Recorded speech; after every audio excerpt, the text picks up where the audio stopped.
Se burló y se mofó de él aún en la cruz del Calvario. No sabemos exactamente esto, pero para nosotros en este día identificarlo y poder ser un poquito más preciso en lo que queremos conversar, vamos a decir que el de la izquierda se mofó de él, se burló de él, y el de la derecha fue el que dijo: acuérdate de mí cuando vengas en tu reino, ¿verdad? Y la cruz de la izquierda es un hombre que perdió su vida.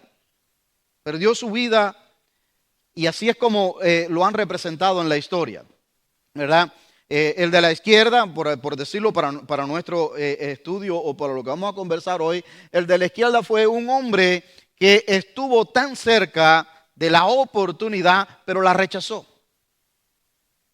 El de la derecha fue un hombre también malhechor, también ladrón, criminal, que estuvo tan cerca de la oportunidad de ser salvo, pero este sí aprovechó la oportunidad. Y el hombre del centro es el hombre que dio su vida para salvar a ambos, pero no ambos creyeron en él. Esa es la manera en que quisiera compartir con usted el evento de las tres cruces. Y resulta curioso también porque los romanos cuando crucificaban por montones. Ellos no crucificaban, nomás uno hoy. No. Espérate que haya unos cuantos, ¿verdad? Que hayan 5, 10, 15, 50. Que hayan unos cuantos para poder crucificarlos todos de una vez, porque esto intimidaba. Esto era un acto de intimidación.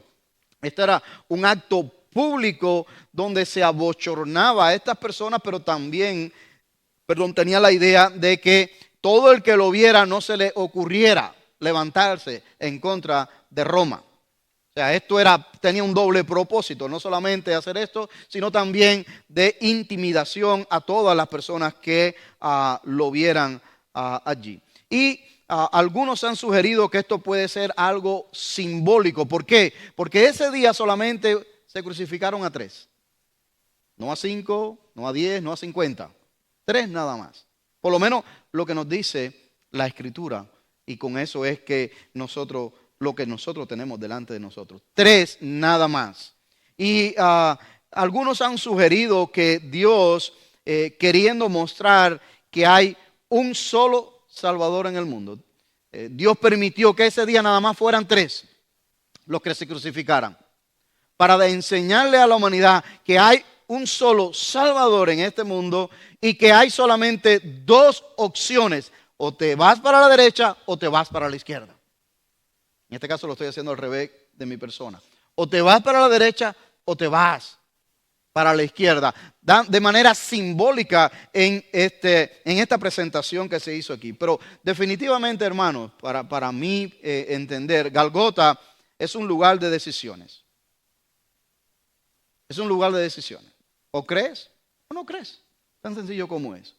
Y en ese lugar todos en algún momento vamos a estar nosotros enfrentándonos allí. Todos tendremos que enfrentar en algún momento de nuestra vida la muerte. Si Cristo no viene antes y nuestros cuerpos serán transformados, todos vamos a tener que pasar por ese estrecho. La diferencia está en que con qué argumento lo va a pasar usted, con qué confianza, con qué esperanza usted y yo vamos a pasar ese trecho de la muerte. Pero definitivamente que es un lugar de decisiones. ¿Por qué? Porque allí en Golgota ya no había marcha atrás. Allí ya en el monte Calvario ya era la muerte definitiva. Iban a estar ahí hasta que murieran. Y tal vez muchos en la historia lo han visto de esta manera. Es un momento decisivo para cada uno de nosotros. Voltaire, un filósofo, poeta, historiador y un tremendo escritor, prolífero escritor francés, durante muchos años de su vida, castigó con su pluma al cristianismo. Sí. Por muchos años estuvo hablando y hablando de el cristianismo. Llegó a decir en algún momento, y voy a citar, llegó a decir que si en su lecho de muerte llamaba a un sacerdote para pedir perdón por sus pecados, no le hicieran el menor caso, pues sería producto de delirios y alucinaciones. Llegó a decir textualmente él también: yo quiero ir al infierno, no al cielo, donde solo podré encontrar mendigos y monjes y apóstoles. En el infierno estaré rodeado de papas, príncipes y reyes.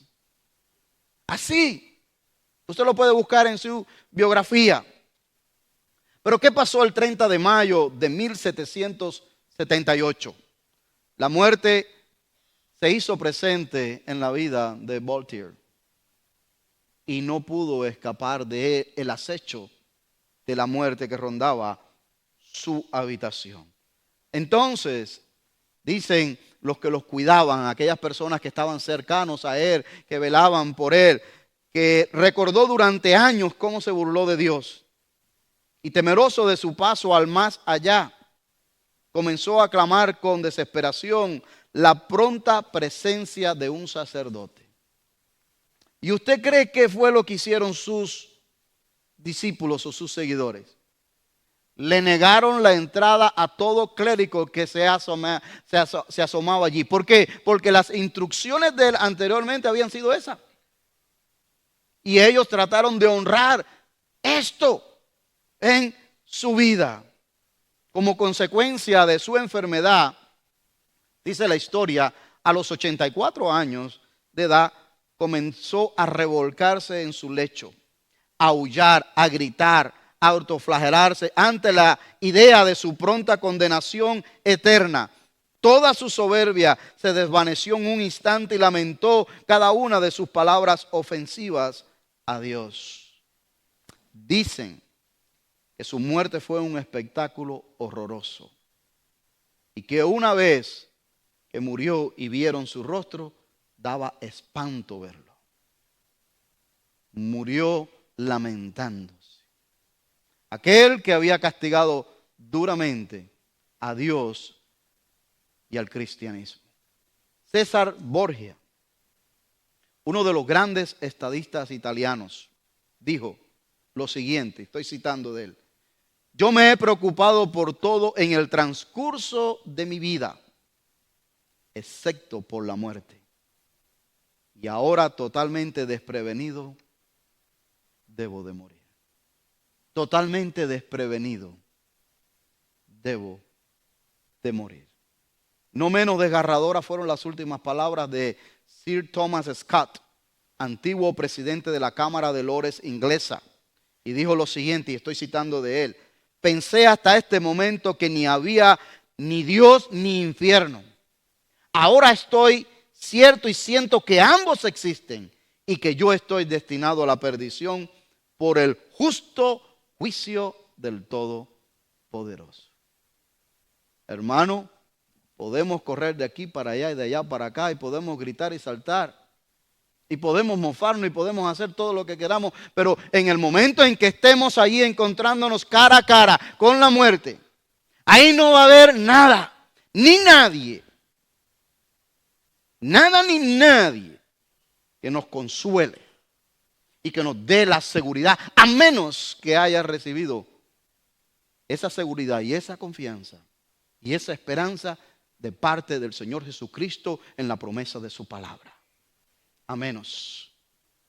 Ahí tendrás que enfrentarse a ese momento que toda la humanidad tendremos que hacerlo a cara descubierta. Yo recuerdo cuando fue el funeral de mi abuela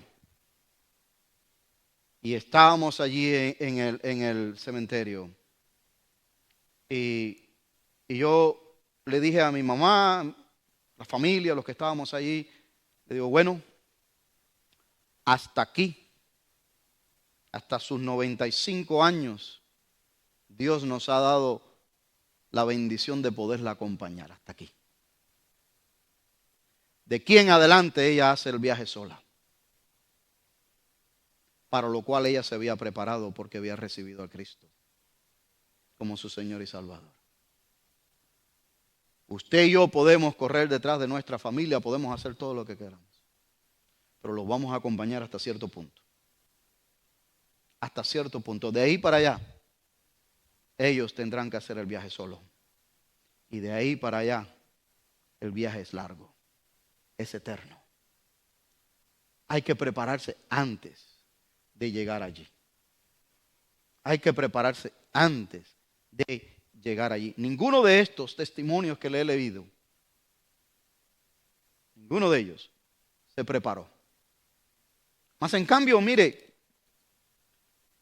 cómo Martín Lutero enfrentó la muerte, porque también la tuvo que enfrentar.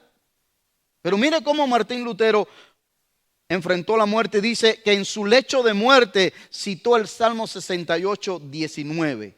Y estoy citando de él y dice: bendito sea el Señor, que cada día lleva nuestra carga, el Dios que es nuestra salvación. Y luego parafraseó Juan 3:16, no lo dijo textual, pero dijo: nuestro Dios ciertamente es un Dios de salvación, y esa salvación viene a través de la obra de su Hijo, mi Señor. Es diferente enfrentar la muerte cuando se tiene la esperanza. También John Knox, gran predicador escocés de gran influencia en Europa en los años 1500, dijo lo siguiente cuando estaba para morir: ven, Señor Jesús, dulcísimo Salvador. ¿Cómo es posible que alguien en su lecho de muerte pueda decir dulcísimo Salvador? ¿Cómo? Porque la esperanza que hay dentro de uno es mucho más grande que la muerte, porque la muerte no tiene poder sobre el cristiano. Y por eso puede enfrentar la muerte a cara descubierta. Pero realmente hay una gran diferencia entre aquellos que no tienen esperanza, que han vivido como quieren, y aquellos que tienen la esperanza. Y sigue diciendo allí a John Knox: en tus manos encomiendo mi espíritu, tomado del Señor Jesús. Mira, te suplico con favor a esta iglesia que has redimido, y restaura la paz en esta comunidad afligida. ¿Por qué? Porque estaban siendo perseguidos los cristianos en Escocia en aquel momento cuando él estaba a punto de morir. Y aún todavía en su lecho de muerte, no solamente estaba alabando a Dios y dando gracias a Dios por ser su Salvador, sino intercediendo por la iglesia en Escocia. Qué tremendo, hermano. Qué diferencia hay entre uno y el otro, hermano.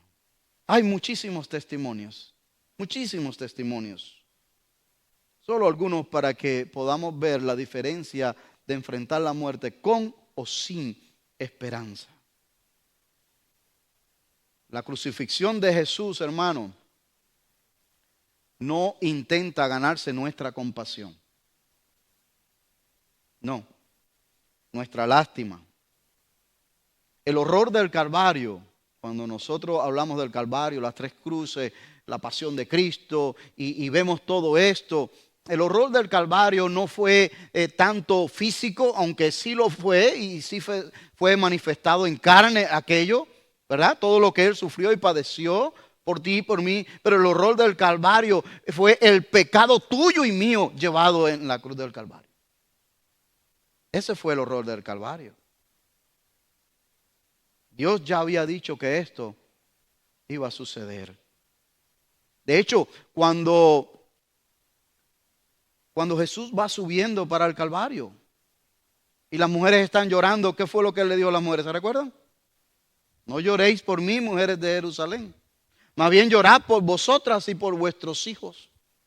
Porque si del árbol verde hacen esto, ¿qué no harán del seco del caído? Estoy parafraseando el versículo.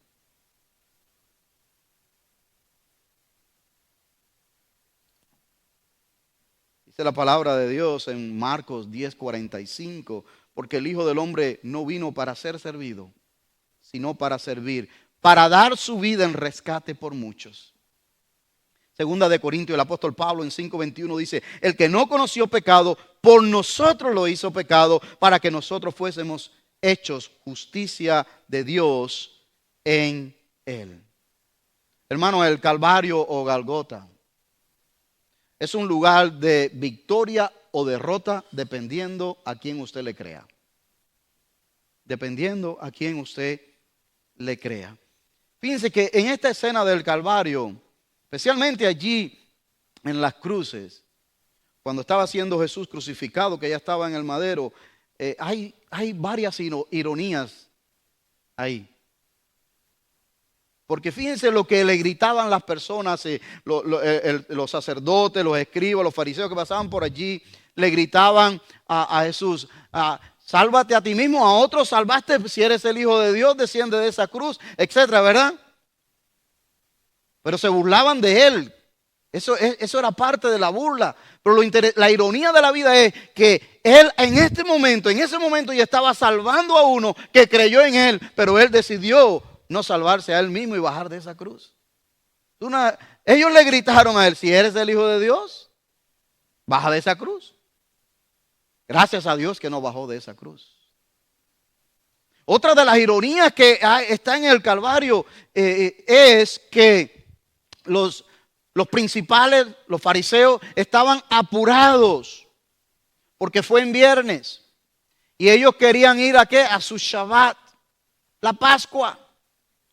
Y ellos iban a celebrar el Shabbat y querían acelerarle la muerte, y por eso fueron que le partieron las piernas a los otros dos. Y cuando llegaron a Jesús, pues ya estaba muerto, ¿verdad? Ya había entregado su espíritu. Le ponen la lanza para ver si era cierto que estaba muerto. Pero todo eso era el proceso de que ellos estaban apurados, porque ellos querían ir a celebrar la Pascua.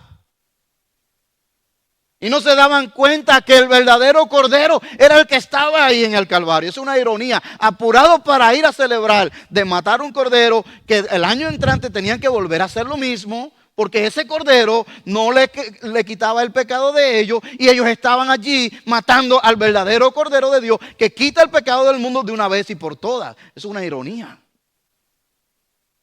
Pero eso sucedió en el Calvario. Y le gritaban. Yo quisiera en esta mañana hablarle de ese significado de las tres cruces, que básicamente he hablado de ello casi todo ahora. Y la primera cruz representa la rebelión, la rebelión de la humanidad. Sí, dice allí el versículo 32, llevaban también con él a otros dos que eran malhechores para ser muertos. Y cuando llegaron al lugar llamado de la Calavera, le crucificaron allí, y a los malhechores, uno a la derecha y el otro a la izquierda. Versículo 39, voy a saltar un par de versículos y voy a ir al 39, dice, y uno de los malhechores que estaba colgado le injuriaba diciendo, si tú eres el Cristo, sálvate a ti mismo y a nosotros. Lucas dice malhechores. Mateo 27, versículo 38 dice que eran ladrones, criminales. Dice allí el doctor Wiersbe que la palabra griega para esto es uno que usa la violencia para robar. Criminales tal como había sido profetizado en el Antiguo Testamento más de 700, 800 años por el profeta Isaías allá, cuando dijo, por tanto, yo le daré parte con los grandes y con los fuertes repartirá despojos, por cuanto derramó su vida hasta la muerte y fue contado con los pecadores, habiendo él llevado el pecado de muchos y orado por sus transgresores. Uno de los malhechores o de los ladrones, los criminales, se mofó de él, se rió de él, y él imitó la mofa, la burla de los escribas, de los fariseos que pasaron por allí. Él imitó eso y dijo, bueno, si tú eres el Cristo también, bájate, sálvate y sálvanos a nosotros. Pero en realidad en realidad lo que estaba era riéndose de él, mofándose de él. Pero no es que creía que verdaderamente él podía hacerlo. Era una burla, como mismo se habían burlado todos los demás. En el Salmo 22, versículos 6 al 8 dice, mas yo soy gusano y no hombre, oprobio de los hombres y despreciado de mi pueblo. Todos los que me ven se escarnecen. estiran la boca, menean la cabeza diciendo, se encomendó a Jehová, líbrale él, sálvale, puesto que en él se complacía. Tal como nos lo dice el salmista en el Antiguo Testamento, tal cual hicieron allí los escribas, los fariseos, todos aquellos que pasaron, escarnecían, meneaban su boca, su cabeza, se reían de él, tal cual lo había profetizado Dios en el Antiguo Testamento, mis hermanos. La verdad es que hay personas que aunque estén pasando por el fuego, el orgullo no les permite reconocer su condición. En primer lugar, su condición. Y segundo lugar, menos que hay una posibilidad de salvación en Cristo Jesús. Aunque estén pasando, como se dice en el contexto eclesiástico, las de Caín. El orgullo no se los permite reconocerlo. Y mucho menos que tiene que ser a través de Jesucristo.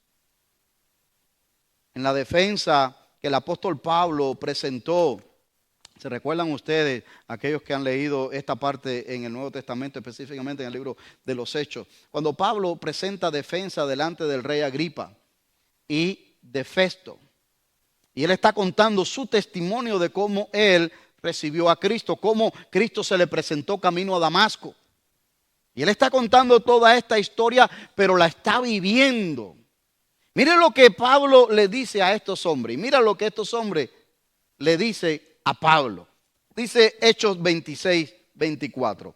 Mientras Pablo decía esto en su defensa, Festo dijo a gran voz, Pablo, estás loco. Tu mucho saber te está haciendo perder la cabeza. Mas Pablo dijo, no estoy loco, excelentísimo Festo, sino que hablo palabras de verdad y de cordura. Porque el rey entiende estas cosas y también le hablo con confianza, porque estoy persuadido de que él no ignora nada de esto, puesto que esto no se ha hecho en secreto. Rey Agripa, ¿crees en los profetas? Pablo mismo contesta y dice, yo sé que crees. Y Agripa respondió a Pablo, ¿en poco tiempo me persuadirás a que me haga cristiano?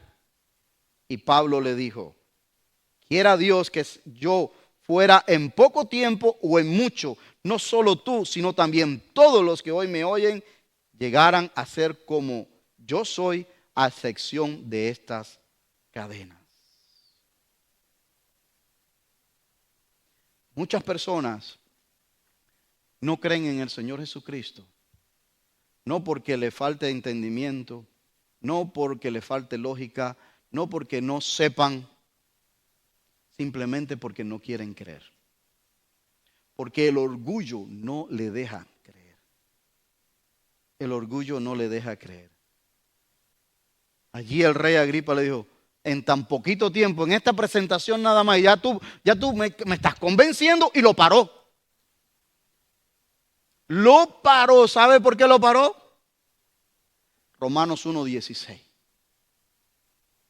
Lo paró, ¿por qué? Porque dice la palabra en Romanos 1:16, porque el evangelio es poder de Dios para todo aquel que cree. Estaba llegando convicción de pecado al corazón y lo paró. Tú tanto saber te han hecho loco. También ahora nos quieres persuadir a nosotros, nos quieres convertir. No podían resistir la unción, el poder del hablar de Pablo. Pero no era Pablo, era el Espíritu de Dios quien traía esto a la vida de ellos. Y como no querían ceder, lo pararon. Y así pasa con muchas personas que usted y yo le vamos a hablar del Evangelio. No me digas de eso, yo no quiero saber de eso. No me hables de eso. Porque no quieren escuchar la verdad. Jesús dijo que la verdad os hará libre. El ladrón o malhechor en una de las cruces representa a todos los que han estado cerca del perdón de sus pecados, de la salvación, pero se la pierden. se la pierden. Es mi oración que no haya nadie aquí hoy que se pierda esa oportunidad. Es mi oración, hermano. ¿Sabe por qué es mi oración? Porque usted y yo no sabemos cuándo vamos a tener otra oportunidad. A veces decimos, bueno, estoy saludable, estoy joven, tengo la vida por delante. ¿Quién dijo eso? ¿Quién garantiza eso? Nadie. Solo Dios. Solo Dios sabe cuánto usted y yo vamos a durar y en qué condiciones vamos a llegar. Solo Dios, hermano. Nadie más. Nadie más. Déjame hablarle de la segunda cruz, la cruz de esperanza. En esta cruz también encontramos a un ladrón o a un malhechor que merecía la muerte. Él mismo lo confiesa y dice, bueno, nuestros actos merecen la muerte. Este nada ha hecho, pero nosotros sí. O sea, él está consciente que merecían la muerte. Algunas personas le llaman el malhechor menos malo. Bueno, eso no es verdad, hermano. No hay ninguno que sea bueno. Era malhechor también y merecía la muerte y él lo confesó también. Él dijo, nuestros hechos merecen lo que nos están dando. O sea, que parece que lo que habían hecho era grave. Y él lo reconoce allí. Es interesante esta escena, hermano, porque ambos tuvieron la misma oportunidad. Ambos escucharon las mismas palabras de Jesús. Jesús está en el medio. Ambos están escuchando que Jesús está orando al Padre y pidiendo, intercediendo, perdónalos porque no saben lo que hacen. O sea, ambos están expuestos a la misma enseñanza, a la misma persona, pero no ambos vieron lo mismo en el Calvario. Tal vez una pregunta hoy un poquito íntima sería, ¿qué ve usted en el Calvario? Es una pregunta para usted interiorizarla. ¿Qué ve usted? ¿Sangre? ¿Sufrimiento? ¿Agonía? Sí, eso está presente en el Calvario, pero si lo deja ahí,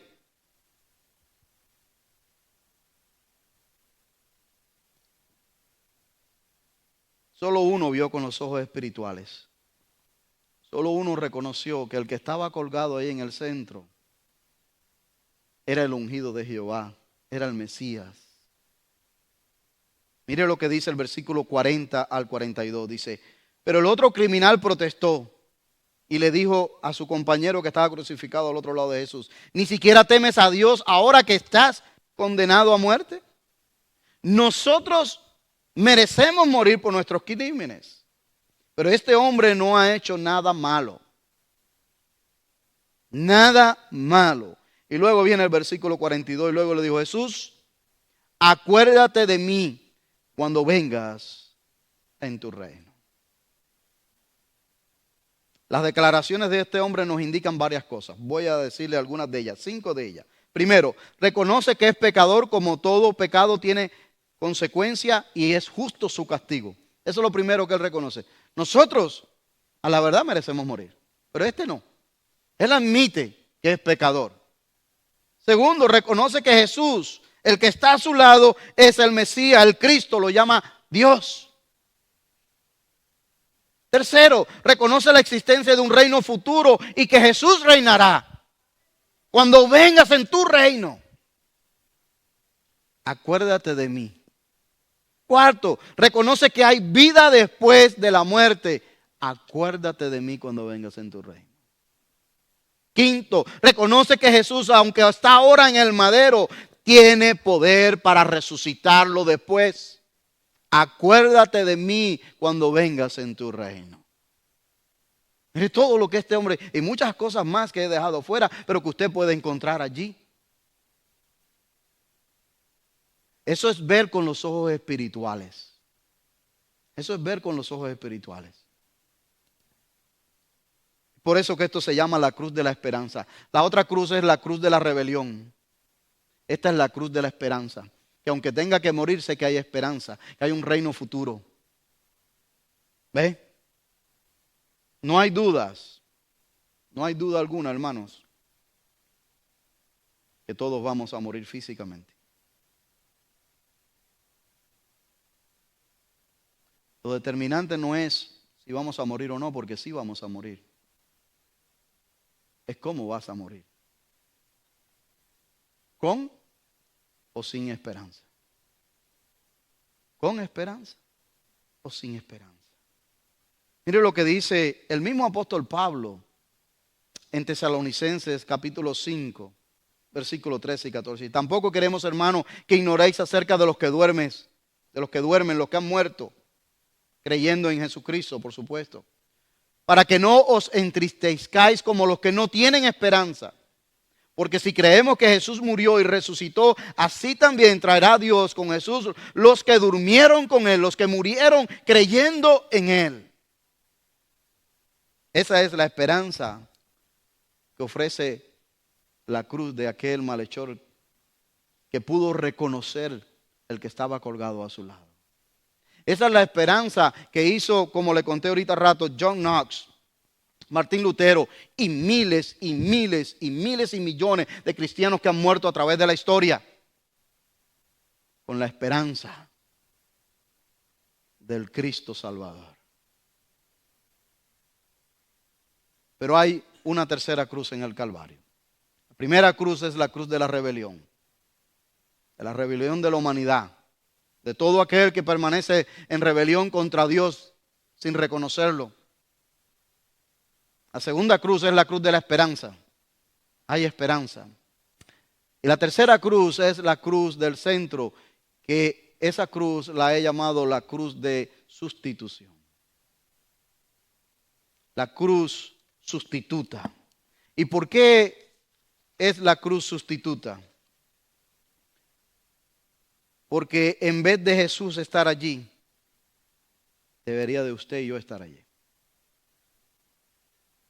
En vez de Jesús siendo justo, sin pecado, estar allí, la humanidad debería estar ahí. Pero Jesús en su gracia, en su amor y su compasión, tomó tu lugar y mi lugar en esa cruz. Esa es la cruz sustituta. Donde Él sustituyó a usted y a mí en ese lugar. Para que usted y yo no tuviéramos que pasar por ello. Segunda de Corintios 5:21 dice el apóstol Pablo, al que no cometió ningún pecado, hablando de Cristo. Por nosotros Dios lo hizo pecado. Dios en su gran amor, por ti y por mí, por la humanidad, tomó a su Hijo, su único unigénito Hijo, y lo hizo pecado por ti y por mí. Cargando sobre Él tu pecado y mi pecado, para que en Él, dice Pablo, nosotros fuéramos hechos justicia de Dios. Hermanos, no es por ritual, no es por religión, no es por buenas obras que puedan pagar o aplacar la ira de Dios sobre nosotros. Solo una cosa fue capaz de aplacar la ira de Dios, y es la sangre del Cordero que se derramó ese día en la cruz del Calvario. Solo una cosa. Dice primera de Pedro 2:24, y Él mismo llevó nuestros pecados en su cuerpo sobre la cruz, a fin de que muramos al pecado y vivamos a la justicia, porque por sus heridas fuisteis sanados. Pues vosotros andabais descarriados como ovejas, pero ahora habéis vuelto al pastor y guardián de vuestras almas. La cruz sustituta. La que tomó tu lugar y mi lugar. En mi oración, en esta mañana o esta tarde ya reflexione como aquel pecador humilde que entendió que él merecía el justo castigo, pero creyó. Miró hacia el lado, aquel que estaba allí colgado a su lado, y se entregó. Él entendió quién era Jesús. Él entendió que era Dios. Él entendió que él tenía una necesidad. Él iba a morir sin Cristo. Él admitió su culpa delante de Dios. Nuestros actos merecen el justo castigo. Él admitió eso. Él clamó por la gracia y misericordia de Dios. Acuérdate de mí cuando vengas en tu reino. Jesús le dio una promesa. Estarás conmigo en el paraíso. Estarás unido a Jesucristo. ¿Qué puedo aprender de esta porción que en esta mañana hemos compartido, hermano? Muchas cosas se pueden aprender. Yo le voy a resumir en 3. Lo primero que te quiero decir es que ningún pecado es demasiado malo como para no ser perdonado. Aquel hombre entendió que él merecía la muerte por sus actos. Tal vez alguna persona que usted le haya predicado o que esté aquí y diga, es que tú no sabes lo que yo he hecho. Yo no sé ni necesito saberlo. Con tal de que Jesús lo sepa, es suficiente. Él es suficiente para perdonar tus pecados, no importa lo que sea. Ahora que tienes tiempo todavía. Aquel hombre tuvo tiempo y lo aprovechó. En los últimos momentos de su vida lo aprovechó. Es mi oración que usted lo pueda aprovechar. Y eso yo aprendo de esta historia. Lo segundo es que la muerte de Jesús es suficiente para pagar la deuda por todos nuestros pecados. Es suficiente. No necesito otra cosa. Solo necesito a Cristo. Nadie más en este mundo, nadie ni nada más en este mundo me ha provisto a mí lo que Cristo me ha provisto. Muchos de los que estamos aquí hemos tratado diferentes formas de acercarnos a Dios. Usted puede repasar en su mente obras, rituales, lo que usted quiera. Ninguna de ellas ha sido capaz para saciar mi alma, mi vacío, mi necesidad, ni tampoco ha sido suficiente para saciar lo que demanda la justicia de Dios. Ninguna. Pero Cristo sí. Y tercero, esta historia nos dice que mientras hay vida, hay esperanza. Mientras hay vida, hay esperanza. Hoy hay esperanza. Hoy hay oportunidad. ¿Te das cuenta? Tal vez usted va a casa. Tal vez usted habla con alguien por teléfono hoy. O tal vez le escribe un texto. Tal vez usted escribió estas cosas. Yo no lo sé. Y usted las puede compartir con alguien porque mientras hay vida, hay esperanza. Y esta historia nos lo demuestra. ¿Qué es lo que espera Dios de mí? Que reaccionemos con fe, poniendo en Él nuestra confianza y esperanza. Si haces esto, Jesús te dirá con gozo, en verdad te digo, estarás conmigo en el paraíso.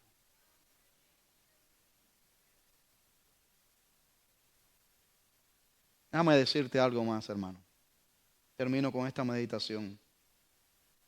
La eternidad es muy larga para no saber dónde la voy a pasar. La eternidad es demasiado larga para no saber dónde la vas a pasar.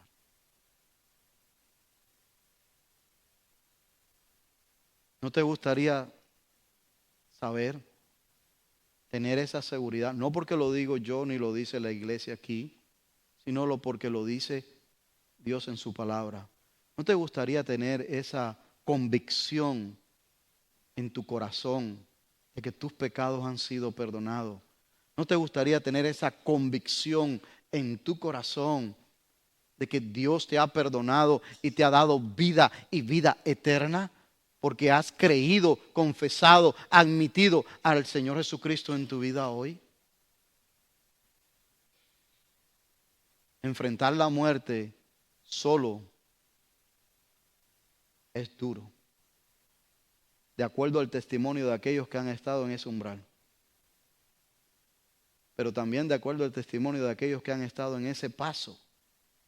Enfrentarla con Cristo es totalmente diferente. Es totalmente diferente. Vamos a orar. Y si Dios ha hablado a tu corazón y si nunca lo has recibido como Señor y Salvador de tu vida, mientras oramos, yo voy a hacer este llamado.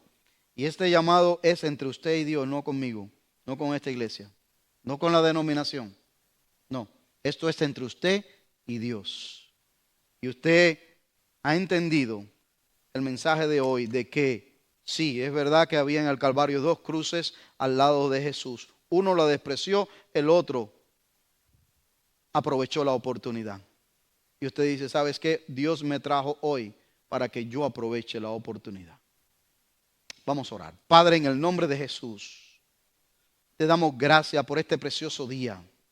Día donde usted nos ha prestado la vida porque la vida está en sus manos. Día donde usted, Señor, nos ha dado el privilegio de estar en su casa hoy reunidos adorándote. Y de haber escuchado esta tu palabra, donde claramente nos dice que hay oportunidades en la vida. Pero una de esas oportunidades que no debo desaprovechar en mi vida es la de reconocer a Jesucristo como Señor y Salvador de mi vida. Porque el futuro pende de sus manos y no en las mías. Y hoy como aquel malhechor que aprovechó esa oportunidad y creyendo en Jesús, lo reconoció como Dios, reconoció su pecado,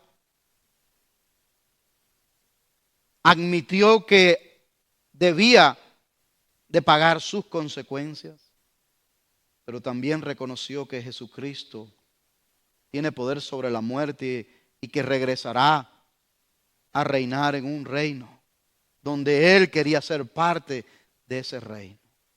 Tal vez usted hoy dice, sí, yo hoy reconozco a Jesucristo como Señor y Salvador. Él fue mi sustituto en esa cruz. Hoy me entrego a Él. Hoy me arrepiento de mis pecados.